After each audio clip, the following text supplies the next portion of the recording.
Miss Welingkar, inspector Salunkhe.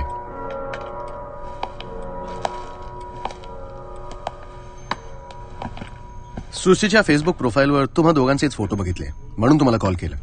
मी तर friend request पण पाठवली साहेब. एक शिंगे. सॉरी साहेब. ती फेसबुकवर खूप ऍक्टिव्ह नव्हती. मीच आमचे फोटोज अपलोड केले आणि तिला टॅग केलं. एक्झॅक्टली. हे सील कर. हा कदम या. ती बाहेर कोणासोबत फार काही मिसळत नव्हती. तिला डिप्रेशन वगैरे. करेक्ट साहेब, डिप्रेशन. एक शिंगे प्लीज. तिला डिप्रेशन वगैरे तर तिने सुसाईड का केलं असेल? सुसाईड नाही, ती सुसाईड नाही करू शकत.